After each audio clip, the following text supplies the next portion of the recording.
It has been revealed footage, showing the indiscriminate shelling by Russian forces in Syria, resulting in the deaths of dozens of civilians.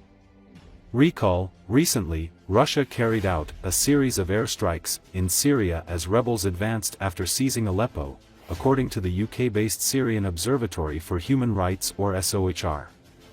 12 people were killed in a strike on a hospital in Aleppo, while a strike inside the northwestern city of Idlib killed 8 civilians and wounded more than 50, SOHR said.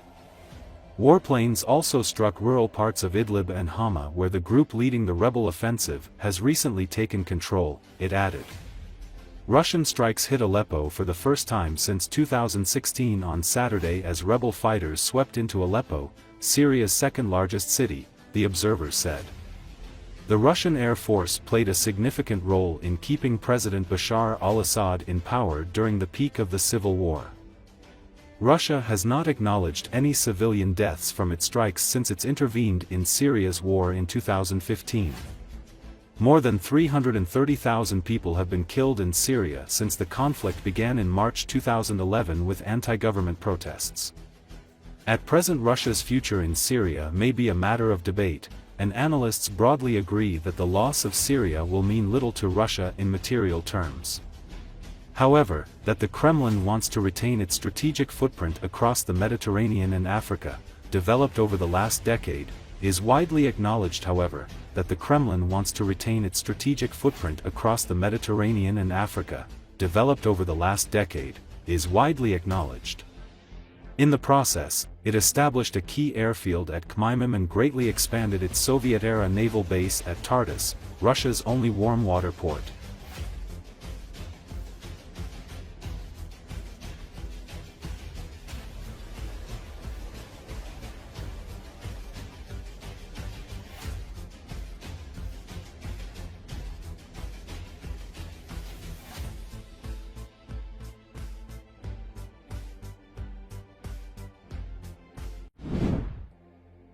Lebanon's caretaker prime minister began a tour of military positions in the country's south on Monday, almost a month after a ceasefire deal that ended the war between Israel and the Hezbollah group that battered Lebanon.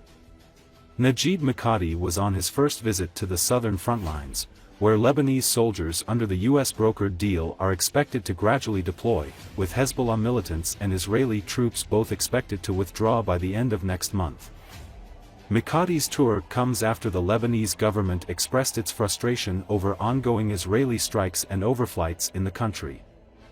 "We have many tasks ahead of us, the most important being the enemy's withdrawal from all the lands it encroached on during its recent aggression," he said after meeting with Army Chief Joseph Aoun in a Lebanese military barracks in the southeastern town of Marjayoun. "Then the army can carry out its tasks in full."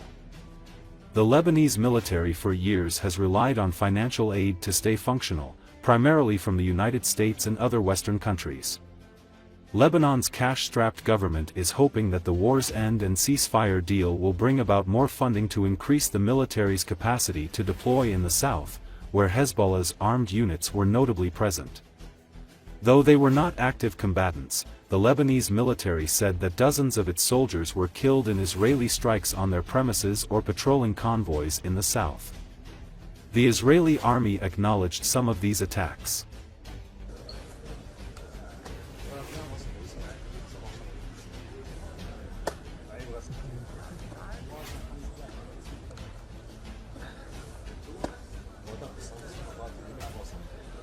قوم بجولة بالجنوب بحس بنفس الوقت بألم وأمل.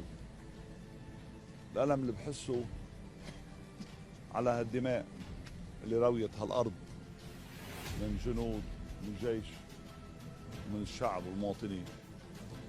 بنفس الوقت الأمل فيكم، الأمل وقت تطلع بعينيكم وبعرف قديش المعنويات عالية وقديش إصراركم على البقاء على الدفاع عن هالأرض رغم كل المقدرات الموجودة.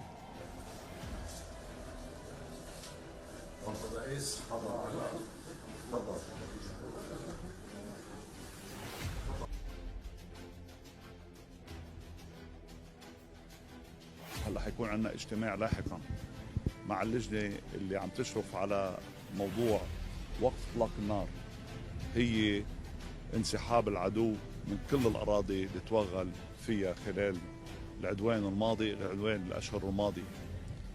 ونحن ساعتها منفرجي شو عم بيقوم بالجيش بمهماته المطلوبة منه.